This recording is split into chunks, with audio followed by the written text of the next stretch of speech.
we're going to get on into the actual college panel. So I'm going to hand it off to today's speakers, Melissa, Oliver, Jerry, Kristin, and Amie, who will introduce themselves.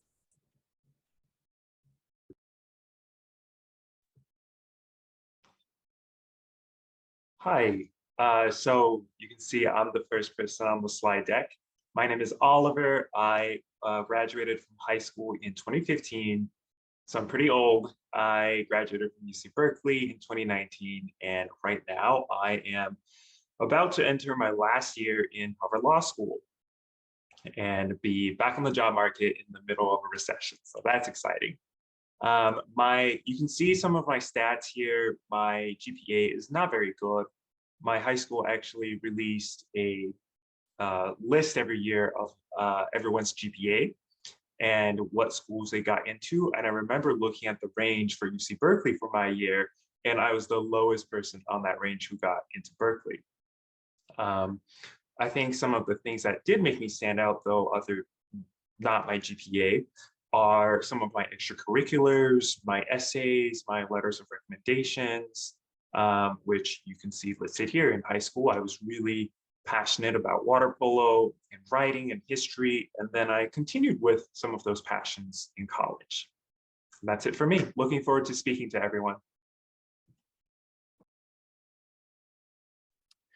Hey everyone, great to see you all and back with the Ally gang. My name is Jerry. I am currently a second semester sophomore at Yale College.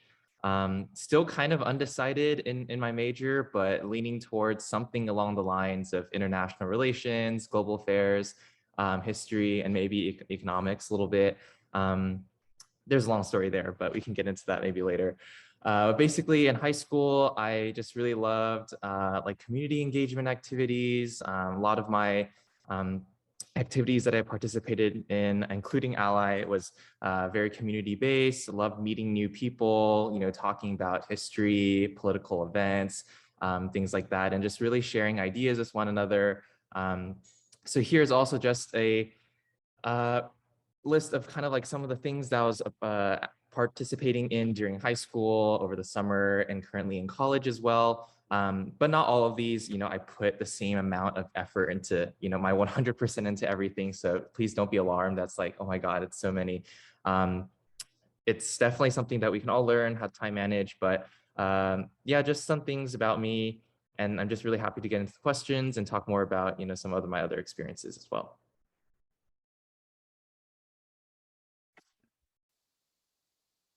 Hi guys, thank you all for attending. My name is Amie and I graduated 2 years ago. So I've just finished my first year at Wellesley College. I haven't declared my major, but I'm looking into media, arts and science, which is half digital art and half CS. I got a 4.22 in high school and I didn't end up taking any standardized tests because of COVID and it kept getting canceled. And here are all my APs and the scores that I got for them.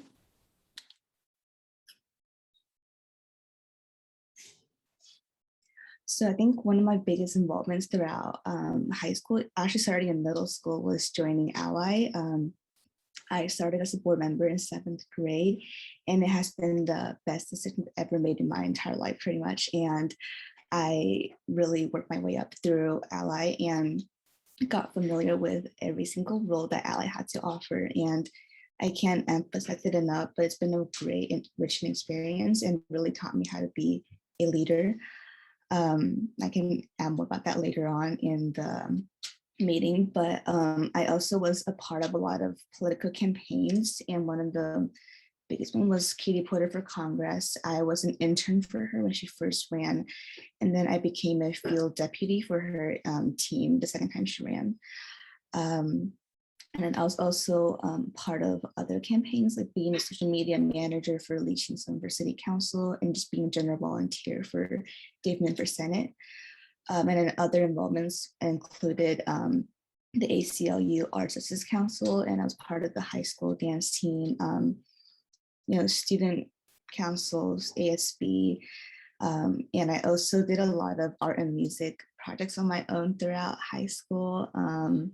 and I submitted the portfolio for some of the colleges that I applied to, and volunteer. I think the most memorable one for me was being a listener for 7 Cups, which is a mental health listening website to help people who are seeking people to talk to.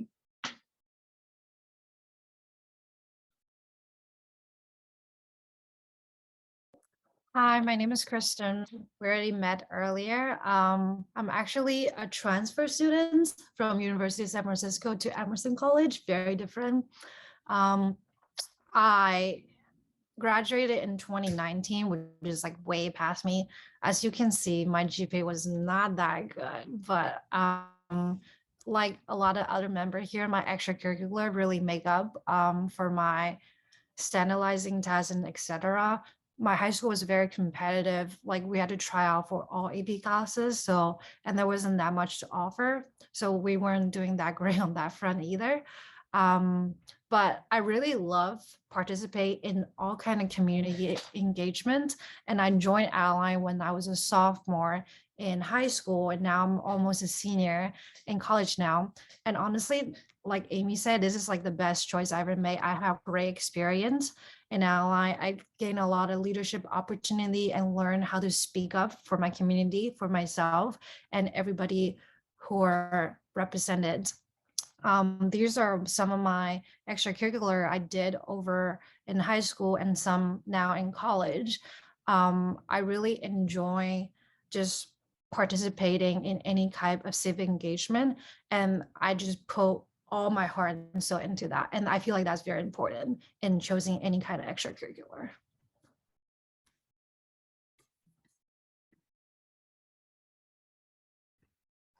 Hi everyone, I'm Melissa. I currently just finished my first year at USC. I am majoring in neuroscience on the pre-medical track, which is very different from a lot of what other people are doing here, but I'm still very, very passionate about Ally. In high school, I took 13 AP classes, most of them which were science-based. Besides AP classes, I also really highly recommend science research if your school offers it, if you are considering a route that is similar to mine. My standardized test scores, I took the SAT-2 chemistry test my sophomore year before COVID, and then my ACT was canceled like 5 times, and so I never took it or submitted it. Yeah. For extracurriculars, I was mainly pursuing 2 different routes because I couldn't drop either. So I was really passionate about research. I was really interested in what we could do like hands-on outside of just the classroom learning and textbooks. So I interned at City of Hope Medical Center at the Diabetes and Metabolism Research Institute. And I think that was one of the main things that got me into college. Because I like that ended up giving me a publication. And so I was like a co-author on one of my PhD candidate's published paper. And then I also did some drug research with an LMU professor my senior year during COVID. And yeah, there's some other stuff there. But I also did volunteer at hospitals because I did know that I wanted to pursue something in medicine.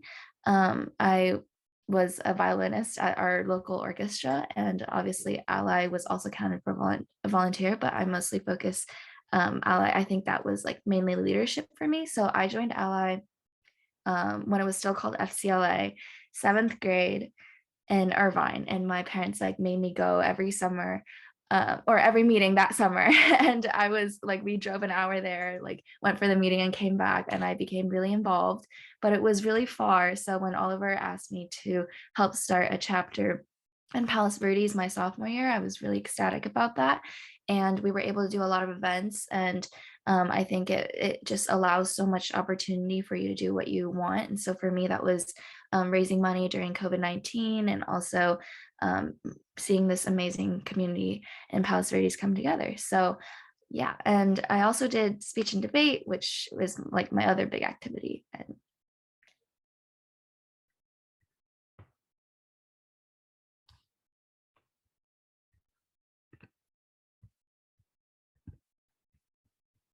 Okay, so we're going to get more into the question and answer route. We have a couple questions prepared and we are going to say those obviously, and then we will have room for audience Q&A. So right now, if you have any questions that you want answered, definitely put them in the chat and one of our other lovely presidents, Julie, will be answering, or not answering, she will be asking them to our current panelists and they will be answering them, especially anything about college, ask them. They will, not gonna make any promises, but they will most likely have the answers. All right, so one of our prepared questions is, what do you think helped you stand out in college applications? And what are some ways others could stand out in college applications?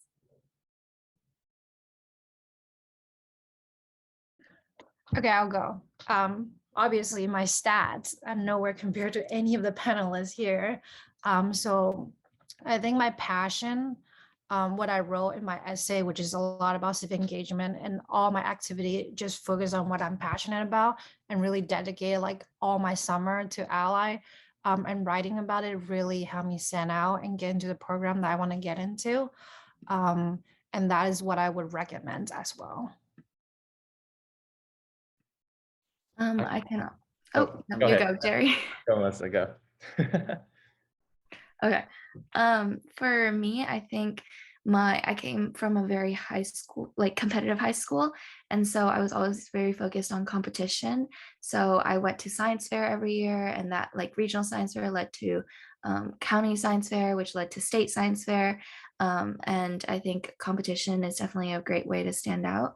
The other thing is leadership. So definitely Ally offered, again, a lot of opportunity for that. Just do things where you think other like that aren't so common, but you are still passionate about. So like definitely passion is a big thing. Like don't do it just for the competition, but also because you really believe in it and you think it'll take you far. So Just adding on really quickly as well, I think for me, it's just really orienting yourself and all your activities into like a story or a common theme. So when you see a lot of, our other panelists, we have all dabbled in other, subjects, right? Like a little bit of science. I did actually participate in Science Olympiad during my high school year. I wasn't competitive in it, but I just wanted to explore science. But still, my theme of my application was around community engagement, civic engagement, community service. And that's what I was focused on. And that was what I was most passionate about. And I put in a lot of my effort into doing those activities, even though I still have, a little bit of other exploration, topics and areas that I wanted to just learn more about. And similar with our, our other panelists, even though Melissa is, doing so much with research and science, she still, participated a lot in community and sometimes even bridging those two together. So I'd say really focusing on a general area that you're really passionate about, but you don't have to give up the other things that, even though they might not be related to your major or your future career, but still having those kind of to make you seem like a more like well-rounded person, I guess, rather than just like solely focus on one thing. Very well said, Jerry. I just want to add a quick thing. I think the essays personally helped me stand out. It was a very hard process to really write from your heart, because I know sometimes when you write for academic writing or for applications, you want to sound a certain way, you want to sound professional, and you want to sound put together. But one thing that really helped me, I feel like, was learning how to put my actual voice and my actual personality into the writing. And not to be like overly quirky or anything, of course, but to like add a genuine sense of who you are to the admissions officers, where they can possibly get that from other parts of your application. So I think your essay is a great way to highlight the qualities of yourself that might not be present in other parts of your application, like your stats or your extracurriculars. And lastly, me, I think the really important takeaway that I learned in high school and college is there is no one way to be a really great applicant to any college. There is no one way to succeed in high school. There are instead a million different ways to succeed. And the admissions officers know that, and that's what they're looking for. They aren't looking for the same mode of people who's all become generic and the same. They're looking for someone who has something they really care about. And that something they care about could be about anything. It could be about helping someone run for Congress like Amie, or doing research like Melissa, or it could be about writing like what I did in high school. But what they really care about is that you're passionate about something and that you've taken steps to explore, to lead, and to change in that field. So if you remember one thing from my talk today, and I'll come back to the same theme over and over again, it's try to be yourself and focus on what makes you good. Don't try to be good or like moderately good at everything. Be really good at the thing you're passionate about, and colleges will see that and employers will see that, and you will do great things. All right, thank you. Those are all extremely excellent and very detailed answers.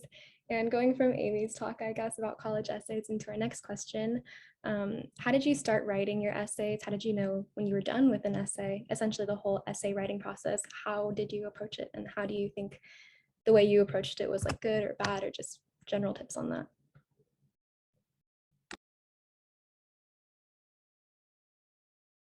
I don't know if it was a very efficient thing to do, but what I did was starting the beginning of summer, I just dumped a bunch of stuff into one doc, one single doc. It would end up being like over like around 20 pages. And it was just a lot of things that stood out to me. Well, that think I'm like maybe who I am today, like things that happened throughout my life, throughout high school. And I just basically brainstormed a bunch, and it wasn't anything coherent. It was just a bunch of thoughts on one single doc.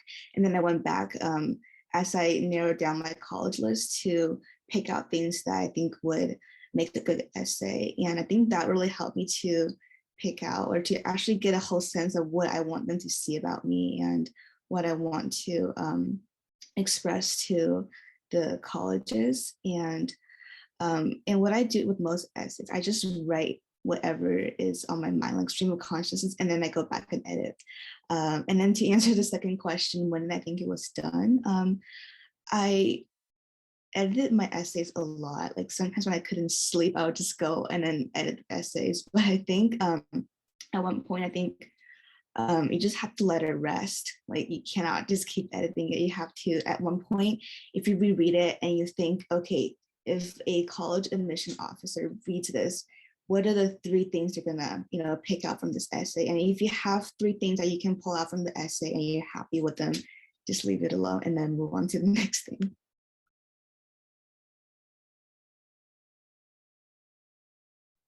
I think also just adding on really quickly, an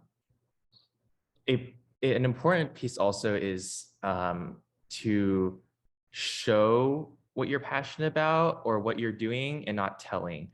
And so it sounds really simple, but it's actually a lot more difficult than one would think. And maybe you're someone who's really interested in I don't know, basketball, and you just really love the sport or something. Instead of saying like, I don't know, I really like basketball, you describe your passion with, maybe describing your journey to playing basketball every day. On the road trips there, you're talking with your parents who are driving you about, your dreams of basketball. You'd say, maybe mentioning that you stay after practice, 3 hours after everyone else leaves to, practice with the coach or something like that. And that kind of shows to the admissions officers or whatever that you're passionate about this sport without actually just saying that you're passionate. And I think that's an important piece to remember, is that you want to craft the story of yourself and not just explaining what it is. So there's many ways to do that, but I just kind of gave a quick example because I don't want to take too much time. But things like, and I'm sure Oliver has super great advice with this. I asked Oliver for help too during my essays, so he's super good at this. I also just want to say that I'm not a super good writer. Like Oliver has like a ton of experience in writing, and like Amie loves to write and I just don't. But I think for me, I just started early in the summer.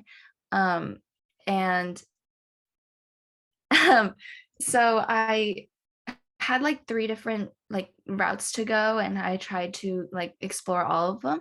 And the one I finally ended up going with was I tried to find something super niche to write about, like something that you wouldn't see in like other people's essays, or like so I ended up writing about a mouse and the empathy I had for this mouse, because in my City of Hope research project, we were working with my subjects, and I feel like that wasn't something that was commonly seen. So I was trying to tie together again this like science research part, and also my passion in like community engagement and policy and stuff like that. So I explored like it was a little weird, but it was like the hierarchy of living beings and why it's okay to do like animal testing. And then I kind of transitioned that to like the hierarchy in humans and how we need to address like Asian American problems and like different social issues. So yeah.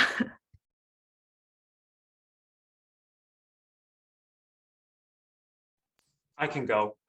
Melissa, that sounds like a really good college essay. Like, I wish I got to read that. And building off, yeah, what the speakers before have said, I think every single person has a great story to tell for their college essay. You just have to find it. And like Amie said, it takes a lot of thinking and writing out, and it's not going to come easy right away. But eventually you will get there. Just make sure it's unique. And when you're done with your essay and you go through and you read it, if you think there's any sentence in your essay that you can find in somebody else's essay, then you've wasted that sentence. Your whole essay should be about you. So I'll read essays sometimes and people will say, globalization is a huge problem, like it increases wealth inequality, it creates nativist backlashes, etc. And while they sound very academic, that doesn't actually tell the admissions officers anything about that applicant. So make sure your essay is completely about you. The other thing is, I think there's, at least I prefer a formula for things. And I think for a great college essay, there is a formula, and it's a 3-step formula. The steps are: 1, you want to do a story that 2, shows 3, important character traits. So stories are really good because they're really concrete. They create an emotional connection. They cause the reader to really be invested and sit on the edge of their seat, just like Melissa's story about the mouse that she had a lot of empathy for. I just wish I knew what happened to that mouse, and were you able to rescue that poor mouse, etc. So you want to tell a story. You want to show, like Jerry said, with his basketball example, you don't want to tell people that you're really passionate about something. You want to show them. Because when we show things, people believe it more because they have to make the conclusion themselves, right? If I tell you, hey, Harry Potter is a great friend and always there for Ron and Hermione, you would be like, okay, well, you're just telling me that. Maybe I believe it, maybe I don't. But if you go through and read the Harry Potter novels and you're like, wow, these are all the times that Harry, gave up, sacrificed himself or really stood up for his friends. You don't need me to tell you Harry Potter is a great friend. You would believe it. And then the last part is it must show important character traits. So think about what traits really makes you you, whether that's empathy or leadership or passion or the ability to challenge yourself and overcome challenges. There's a million things that you can write about, but you need it to be a story, you need it to be shown, and you need it to be important character traits.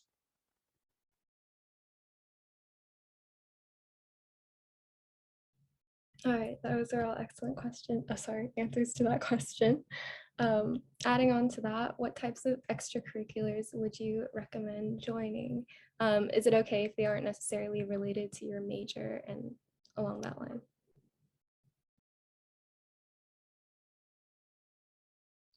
I can start, definitely.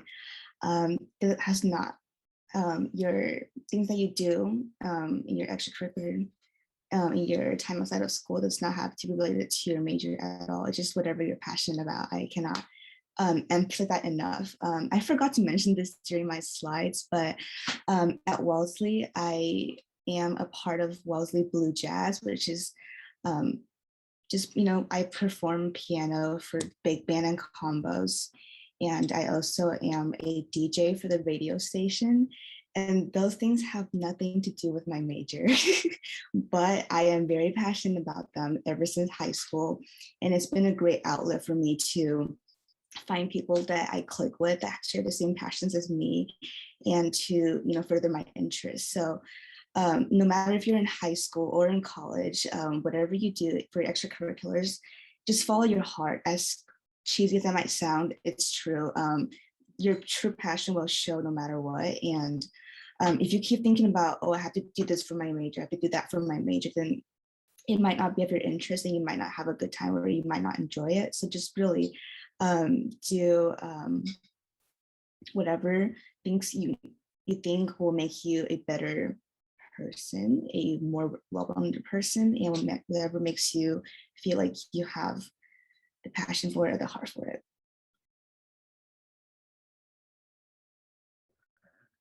Yeah, building on that, that's like a struggle that a lot of my friends have, whether or not they should pick undecided or a major to go in. And I think that like being undecided is totally okay. Like, and especially depend on the school. There are some program that's more competitive and require a different stats than on average. For example, in my old school, University of San Francisco, we have a very competitive nursing program. So if you want to go in, like decide I want to do nursing right away, then and it's a competitive program at that school, then obviously they will look at your statistic or your extracurricular more intensely and have a higher requirement. So really just do what you're passionate about, and it doesn't matter like if it's related to your major at all.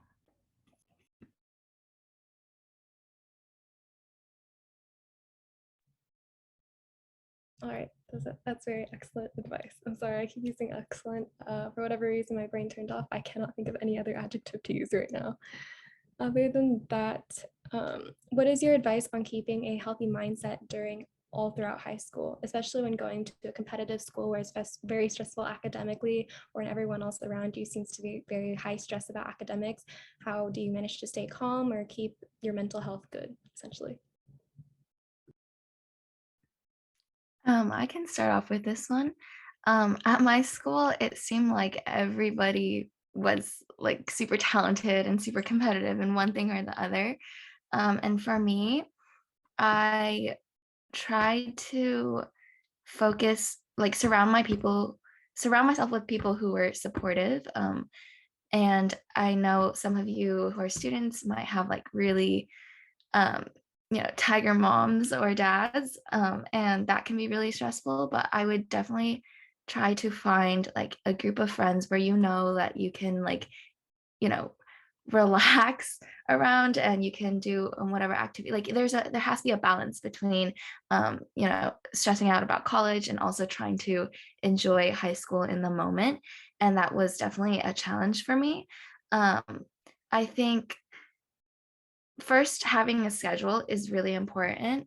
I started using Google Calendar a lot, which is really helpful because there's like a ton of tools you can use to stay organized. Like looking back on high school, I don't even know how, we wake up at like 6, go to school at 7, and then have like 10 after school activities. But trying to keep rhythm and an organized schedule is very, very important. And that is the biggest tip I will give to you is Google Calendar. I want to go next. I think during like college admission season, it's the most toxic season out of my entire high school career. So I delete my social media. Like I don't care what school you got in. I delete my social media so I can't see anybody. Like if you were my friend and I asked you and I congratulate you, but like social media during admission season is so toxic because you always compare yourself to other people. You're like, I know you didn't do that well on that test. How did you go into that school that I want to go to? But I did not.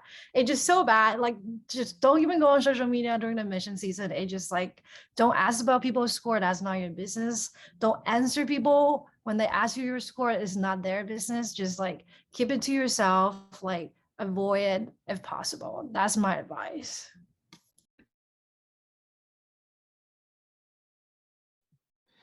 On the subject of, sorry, Jerry. On the subject of mental health, there are two really important statistics I want to share. The first is, out of the last 12 people to commit suicide at Harvard, 11 of them were Asian American.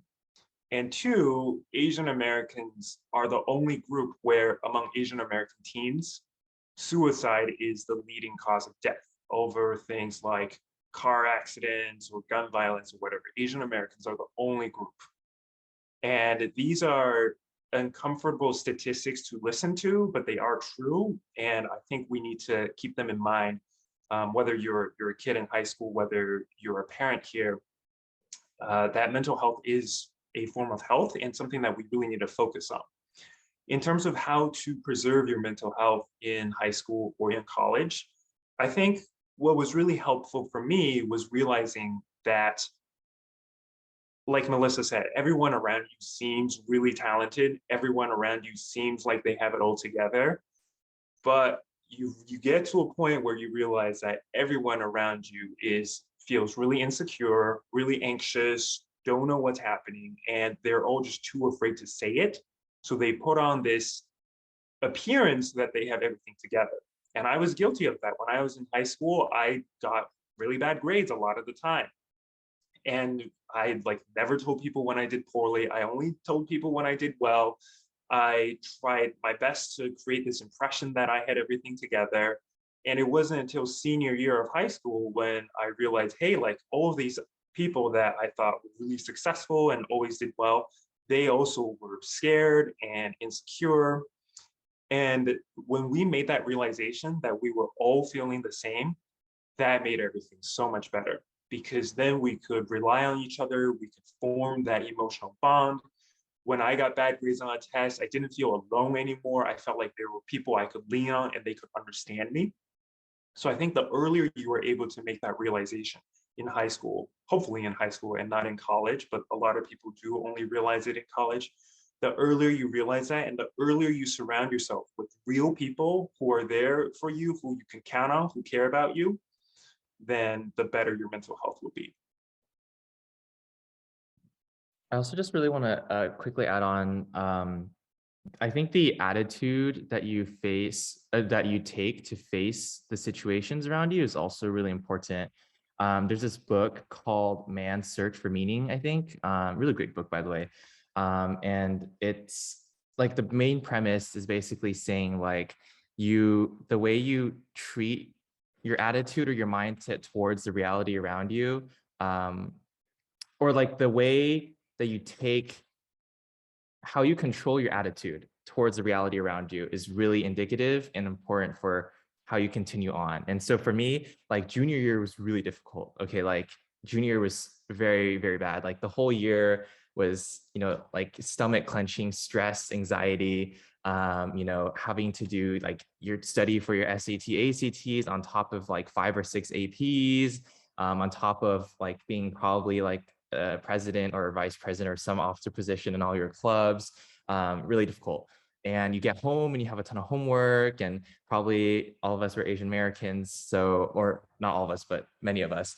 And so we have parents, telling us, you study, do all these things. So I think for me, taking breaks is really important, giving yourself time. And I know since there's so little time to take breaks, we really have to savor and cherish the few moments that we do. And so for me, that was actually ironically the activities that I participated in.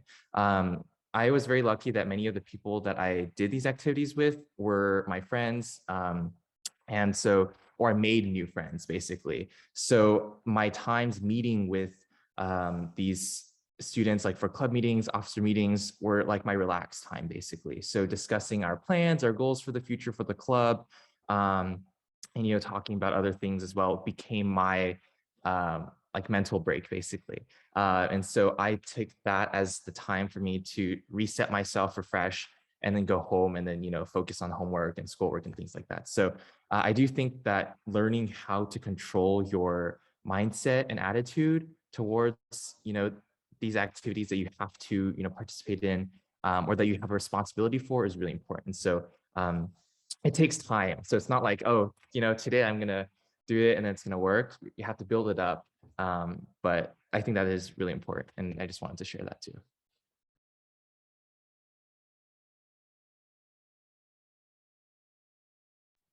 All right, that was all really good advice, especially keeping in mind that this is summer. So to keep in mind all this advice for the next year, whether we're going into high school, freshman year, which is high school, sorry, sophomore, junior year, or if you're like me and going into senior year and working on college applications, those are all really important to keep in mind. So in our last question, or second to last question, my apologies, how did Ally help you throughout high school? What were some skills that you learned from Ally that helped you throughout high school and maybe even into college? What kind of role did it play in your high school career, essentially? I want to go. So I actually was the second branch president, San Gabriel Valley, after Irvine as the first branch that was established. And back then, like I was a sophomore in high school. I didn't have a lot of leadership experience. And Oliver basically just be like, here's a branch, do something about it. And that's exactly what I did. I make so many mistakes. There was this one time that the speaker was sent to the wrong location. And obviously that's the first time ever happened to me as a high school student.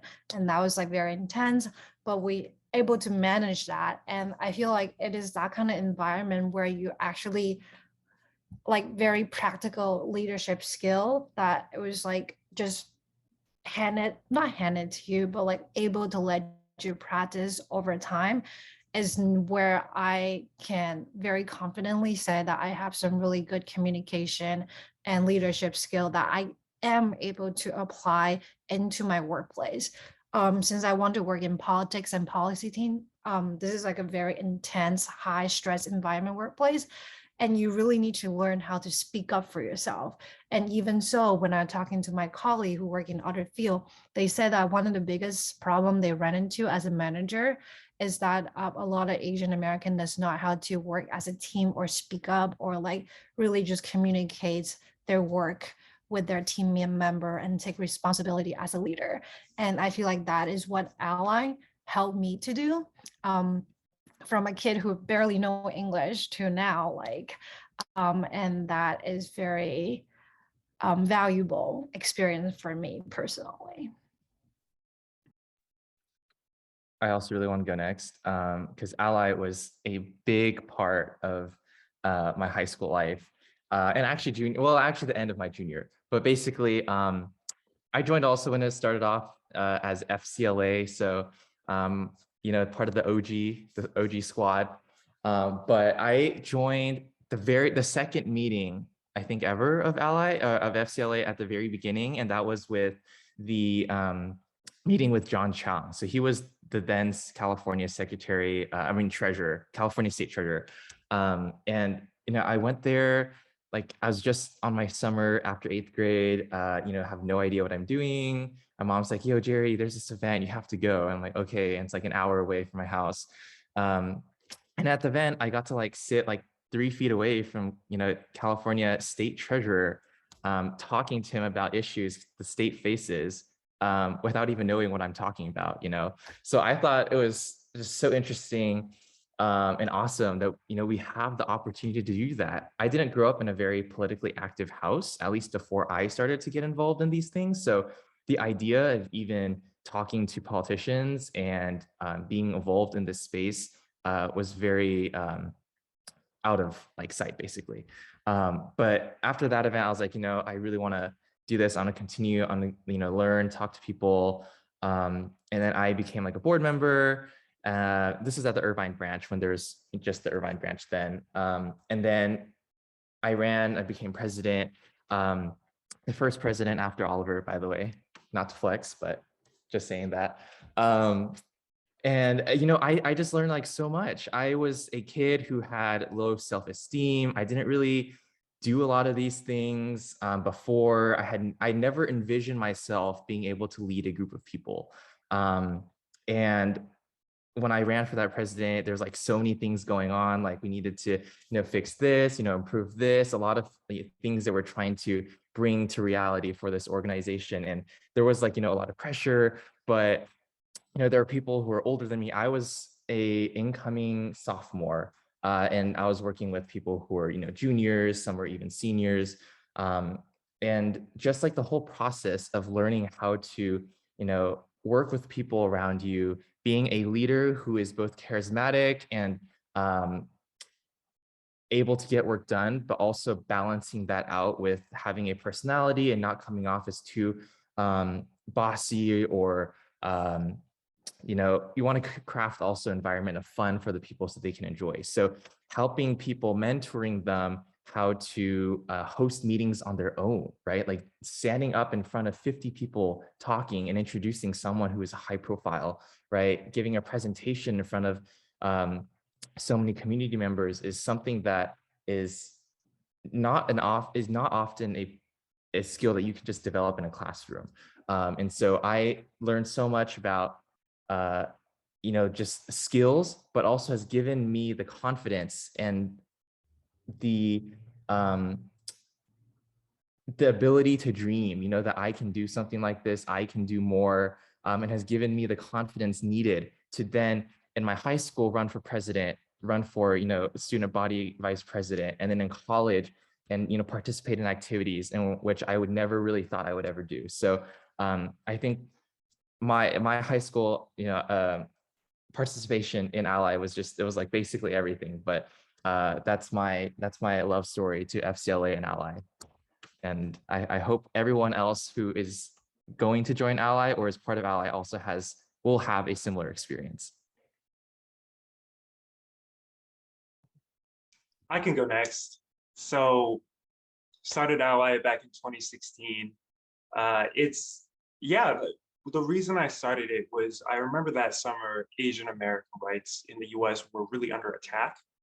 And unfortunately, that's something that's only continued to get worse. I mean, the Los Angeles Times, I think, came out last week with a summary that said hate crimes against Asian Americans went up 137% compared to the year before. And, it's not just hate crimes, it's discrimination and stereotyping of Asian Americans. All of those things are on the rise.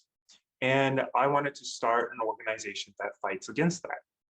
So me and some friends, we started Ally with the goal of training young Asian Americans to be better thinkers and better speakers and better leaders. Ally is kind of like your normal training camp, but on steroids. There really is no other organization that lets high school students moderate a debate among candidates for Congress, that lets you take over fundraising, that lets you lead 50 members and a board of 4 or 5 different people and organize 10 different events, et cetera, et cetera, and et cetera. There really isn't an org like that. So it is really challenging. And even when I was president for Ally, like Jerry, I never thought we would be able to do any of the things we did. I never thought we would have a well-attended event. I never thought we would get the state treasurer to come speak. I never thought we would be able to have a second summer of success. I never thought we would be able to expand to a second city, much less now to 10 different cities. But the reason that despite all of those challenges, that people still really do well in Ally and learn a lot is, I think, because of the community and our values as a community. Kristin, my co-panelist, and Jerry, my co-panelist, these two are still 2 of my best friends. And it is in that environment where I am surrounded by my friends, where I feel like I'm supported by my community, that I can take on those challenges, really push myself, and aim to succeed, and know that if I fail, then my friends will be there to support me and it'll all be okay. I mean, if you talk to me or Kristin or any of the former presidents here, you'll hear that Ally makes as many mistakes as it has successes. I mean, for every success, we probably have a spectacular failure. But it's from those failures and successes that we learn, and we are only able to push ourselves because of this community.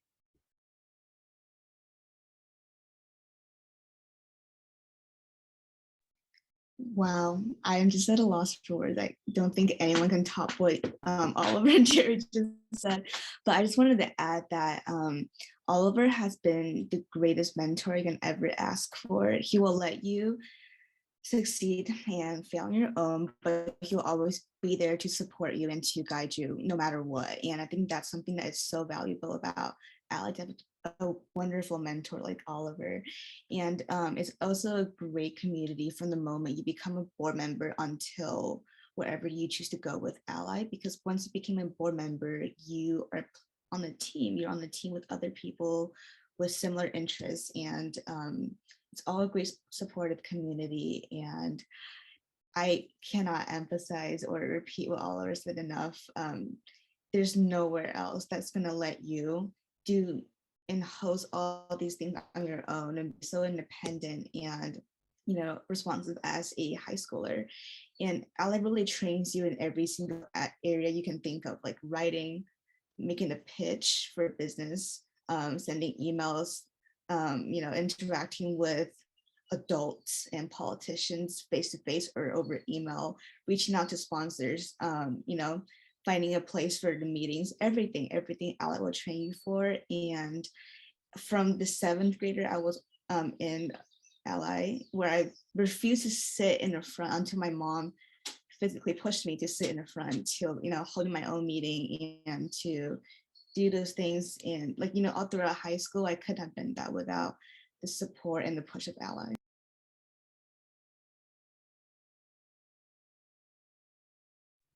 And if like you haven't heard, like even listening to them talk, I think we can all like understand how Ally builds like such a unifying community and how encouraging and supportive these leaders are. And so Ally genuinely is, if you couldn't tell already from the amazing stories, a great organization. And away from the heartfelt stories, our last pre-prepared question before I turn it over to Julie for audience questions.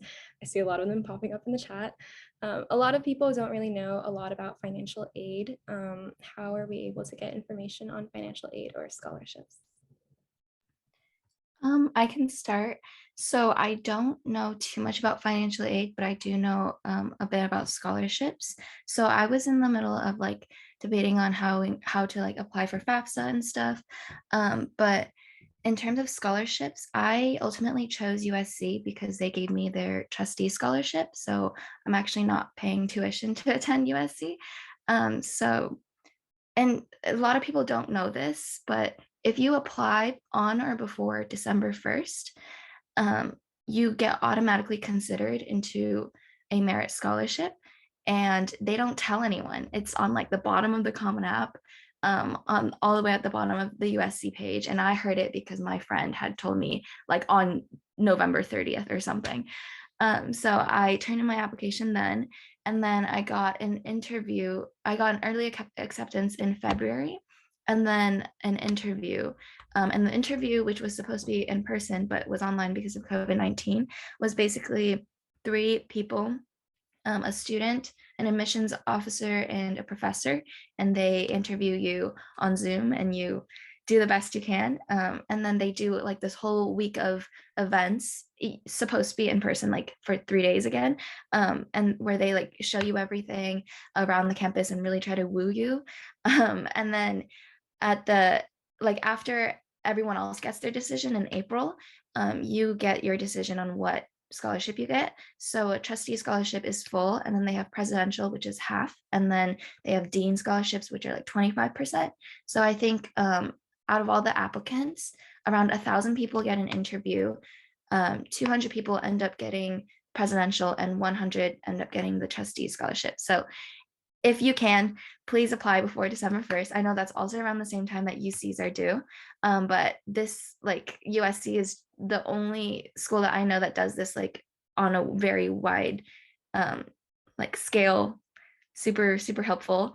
And I know other schools also do these scholarships, not as much, probably like 100 or less, but yes, definitely take advantage. And that's how I ultimately made my decision to go to USC, even though it's so close to home. But I want to speak a little bit on that. I don't know how you can get information on financial aid. I feel like a lot of them is already in the application process or on the website itself. But I do have to mention 2 things. First, whatever you get, you can appeal, and please appeal for a higher amount. And that's very true. And especially right now during COVID and with everything that's going on, there are also a lot of rescue fund. So look it up with your school, like rescue fund that they just passing out to student if you ask for it. And really contact your admission office once you get into some school and negotiate with them, basically saying that like, okay, A school is giving me this much money and you are giving me less. Can you match that? And can I appeal for that much? And they will give you the answer. So negotiate, no matter it's with school or in your job, like always negotiate your salary and any money. Secondly, for any first generation immigrants kids out there whose parents does not know any English, I know that the FAFSA application was such an uphill battle for me. Like my mom and I argue so much over the applications that we end up just hire a tax person, as one of our friends was doing taxes, and we just asked them, pay them to do it for us because it was so difficult. So I don't know about anybody's financial ability, but it was so much like toll on our mental health. We're just like, okay, we're just gonna spend money and not worry about that. So that's my 2 cents on financial aid and scholarship.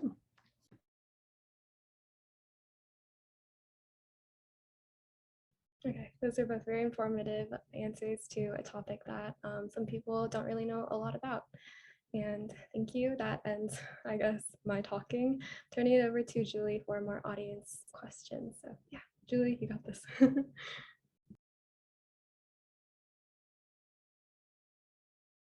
So one of the questions in the chat asked about your thoughts on getting a college counselor to help you with the admissions process and whether or not you guys think that's really necessary and if it was helpful if you guys had college counselors.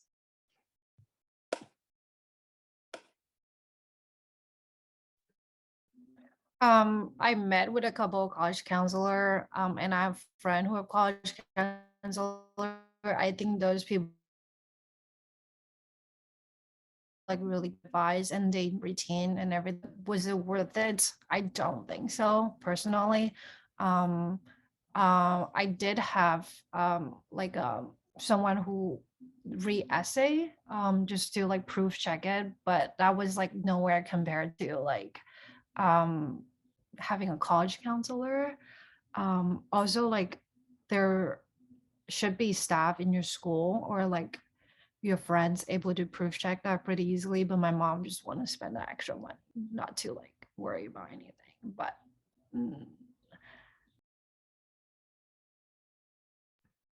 No, I did not have a college counselor. I also, like Kristin, I did have someone read the essays, just like I think a connection of my mom's, and they were just like, we'll read it like a couple times, give you some advice. But you can also do that with friends, which is what I did with some of my friends, and my friends did for me. But personally, I just think college counselors are like the good ones at least are very, very expensive. I've heard like 17,000 upwards, like crazy, crazy prices. But you know, if your parents are like willing to spend the money, like great, but don't ever feel like it's necessary to put that much effort into, you know, displaying yourself or showing yourself to colleges. And yeah, I just don't like it's all like essays. You know, there's Grammarly if you need grammar check or anything, but it's always great to just bounce off ideas and ask people who graduated the year before. You can always ask us. You can always come to Ally and ask any one of us to help you with anything, and we'd be happy to. Yeah, but I like the most effective college counselors are probably the ones where you hire like freshman year or sophomore year. And a lot of people, I don't think think that far ahead, and it kind of comes too late because they can't do anything for you once you've already been through high school, and they can only help you with like the actual application. I was also very grateful because my mom is a college professor, so she had like an English professor like read over my essays. So yeah.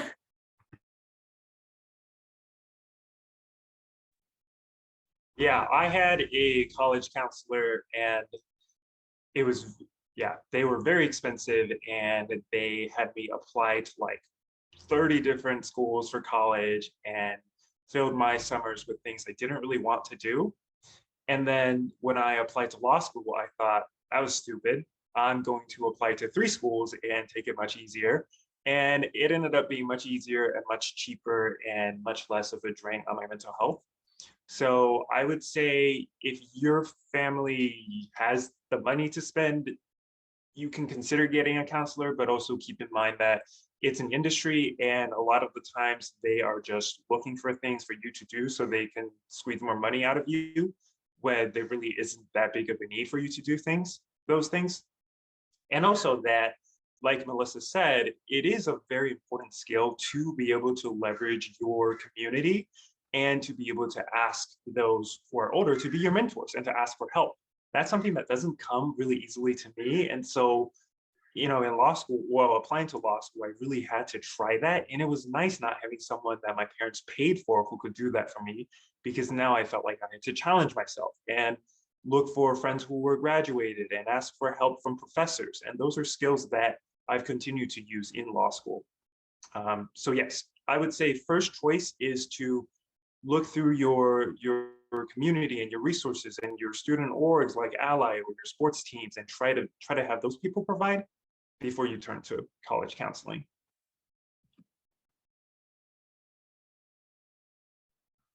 I just wanted to say, I think though for parents, there might be some value because this whole process is, very, sometimes people say it's, it's a random like card pulling or what is it called, or it's a gamble. You never know, like they might just be randomly accepting people into whatever college. And it really is a mystery. And yeah, lottery, that's the term. Thank you, Melissa.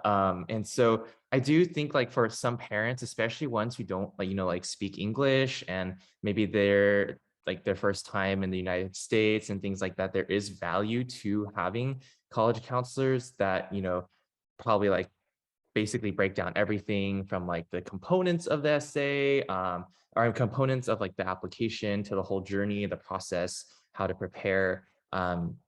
So there's that, I feel like there is still like some value, but I would still reiterate like that's not the that shouldn't be like your that should be like the last resort in my opinion. We also I did use college counseling, but I think for me personally it wasn't that very helpful.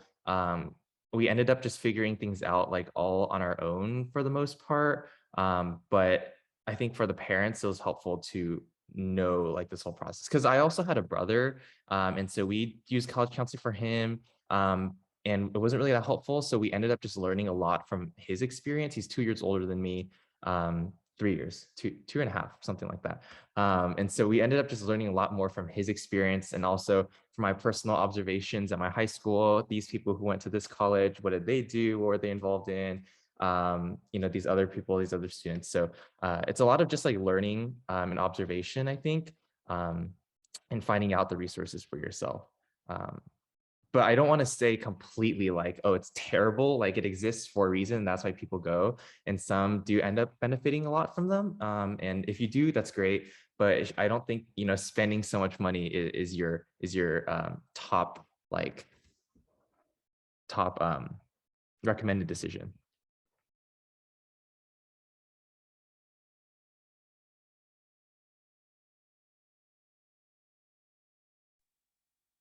Another question is directed to Kirsten about the college transfer process and how were you able to show your interest for Emerson outside of your application? Okay, I actually have a lot to say about transfer, just because the region I'm coming from. So I live in San Gabriel Valley, and we have this community college called Pasadena City College. It's an amazing, amazing community college for one reason. First, they're catered to a lot of good private school and public school for the transferring process. I believe that if you reach certain GPA in the first 2 years of your community college in Pasadena, which is like 3.5, 3.6, and then you apply to one of the UC, is guaranteed get in. So I have a lot of friends who is not born from very wealthy family that they decided to go to community college for 2 years for really cheap price and transfer to some really good school based on their merit. So if you decide to go to community college and transfer is completely doable. And now on to the transferring process. Transferring process is very similar to college application itself. Although it does ask you for more recommendation letter, and that's something that you had to be very mindful of. Like, for example, for me, it asked for like at least 2 professor recommendation, and professor usually very busy. So I had to ask them a month ahead. And for anybody who's asking any type of recommendation letter, make sure you always have like some sort of folder or documents prepared for your whoever is recommending you. So for me, I always have all my class name, my grades in them, and my extracurricular and my characteristic and stuff like that. So even though they know you, so at least they know full picture of you and know exactly what to talk about. And that was for me. And how I picked Emerson was because I really like certain very niche aspect of that college. So be specific of why do you like that college. Emerson was a very communicative school, very creative school, a school that value communications and communities, and most importantly, LGBTQ rights. And that's something that I was passionate about in the sense of studying women's study at Emerson College. So I basically write my essay on my career aspect. Like I really want to work in health policy for the children's and children welfare area. So I tailored that to my major, which is political communications, and then my minor as post-colonial study.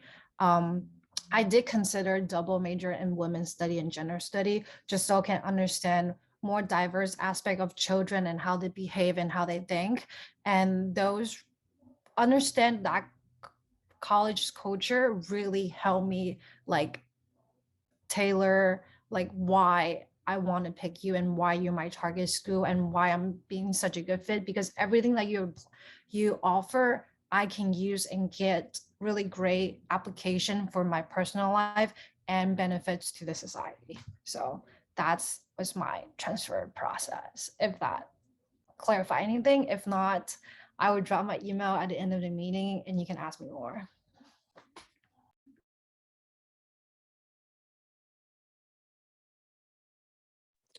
So for our last question, we wanted to know about financial aid, if any of you guys applied and how to get information for that and kind of what the process is like.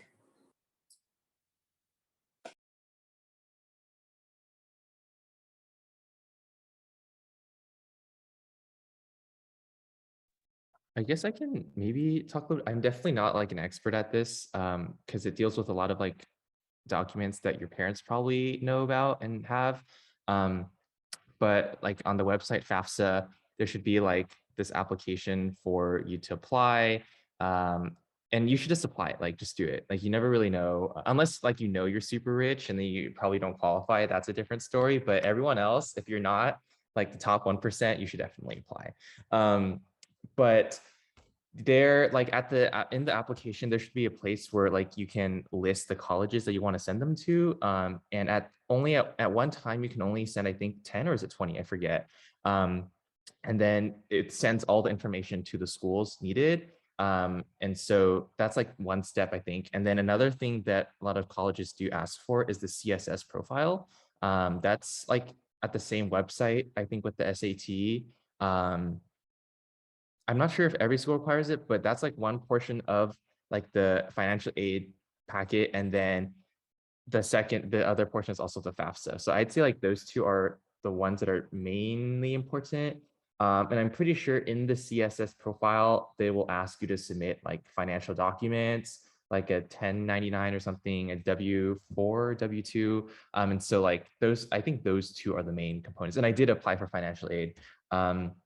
So that's like what I remember, but a lot of it was kind of me not knowing the documents. I was just asking my parents like, hey, we need this document. I'll scan it, I'll upload it.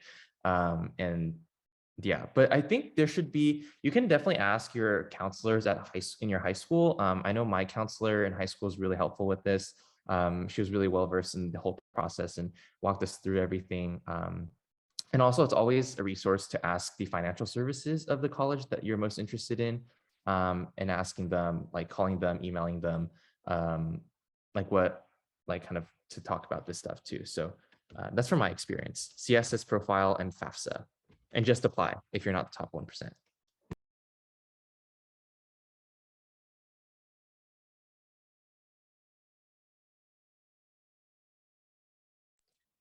Thank you so much for everyone's answers. That will be the end of our Q&A session for today. Ashley, you can take it from here. All right, thanks, Julie. Hey, thank you everyone for such amazing questions. I hope this panel answered, if not all, then most of your questions. And I believe that we will be sending out information about individual ally chapters if you would like to join, which I think everyone on this panel highly recommends because it is genuinely such a good experience to have in high school and even in college, because all of these, our panelists are currently in college. So definitely join when you get the information for that. If you did not RSVP, the RSVP form should be somewhere up in the chat. So just make sure to do that so we can get access to your email. Thank you so much, everyone, for coming, and hope you have an enjoyable day.